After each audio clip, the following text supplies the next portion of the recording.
Mr. President, Chancellor Merkel, Bertrand,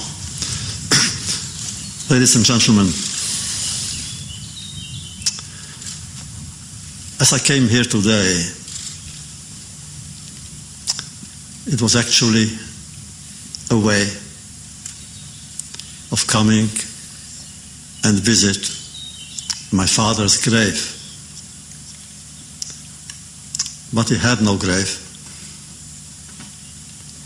His grave is somewhere in the sky, which has become in those years the largest cemetery of the Jewish people.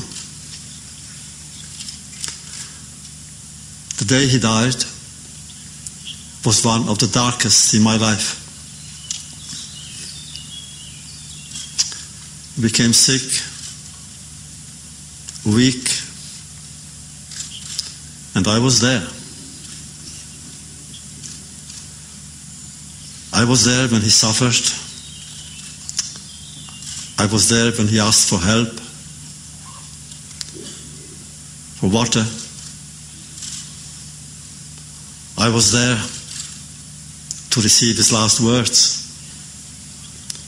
But I was not there when he called for me, although we were in the same block. He on the upper bed and I on the lower bed. He called my name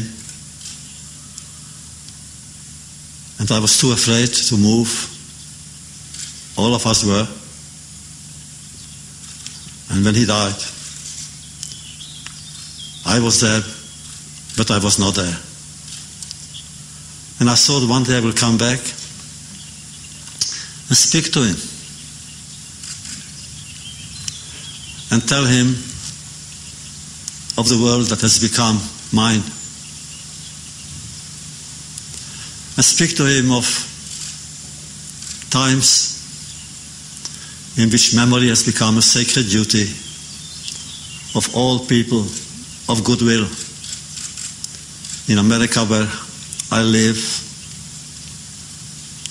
or in Europe or in Germany, where you, Chancellor Merkel, are a leader with great courage and moral aspirations. What can I tell him? That the world has learned? I am not so sure. Mr. President, we have such high hopes for you because you, with your moral vision of history, will be able and compelled to change this world into a better place where people will stop waging war. Every war is absurd and meaningless. Where people will stop hating one another. Where people will hate the otherness of the other rather than respect it. But the world hasn't learned. When I was liberated in 1945, April 11, by the American army, somehow many of us were convinced that at least one lesson will have been learned, that never again will there be war, that hatred is not an option, that racism is stupid, and the will to conquer other people's minds or territories or aspirations, that will is meaningless.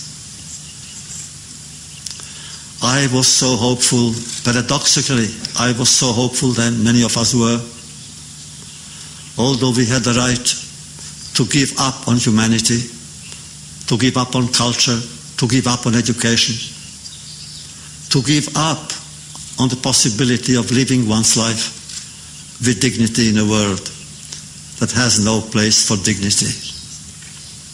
We rejected that possibility And we said no. We must continue believing in a future, because the world has learned. But again, the world hasn't.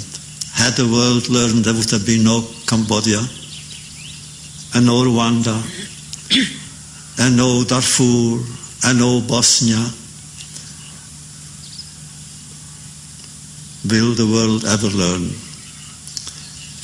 I think that is why Buchenwald is so important. As important, of course, but differently as Auschwitz. It is important because here the big camp was a kind of international community. People came there from all horizons, political, economic, culture. The first globalization, essay, experiment were made in Buchenwald. And all that was meant to diminish the humanity of human beings. We spoke of humanity, Mr. President. Woe unto us. In those times it was human to be inhuman. And now the world has learned, I hope.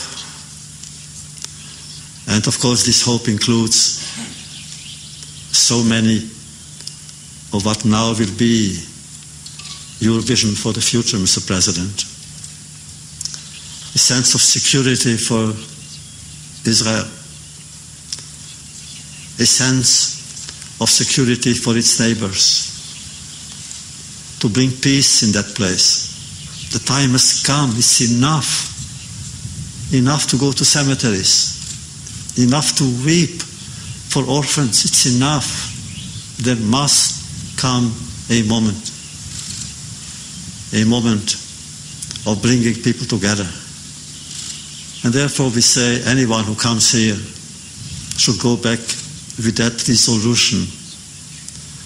Memory must bring people together rather than set them apart.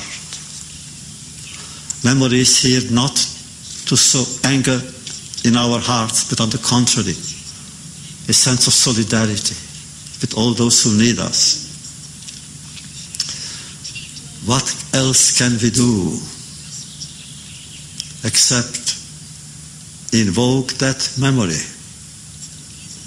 so that people everywhere will say the 21st century is a century of new beginnings, filled with promise and infinite hope, and at times profound gratitude to all those who believe in our task, which is to improve the human condition. A great man, Camus, wrote at the end of his marvelous novel, The Plague. After all, he said, after the tragedy, nevertheless, there is more in the human being to celebrate than to denigrate. Even that can be found as truth, painful as it is, in Buchenwald.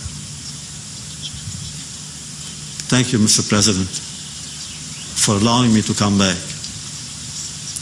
to my father's grave, which is still in my heart.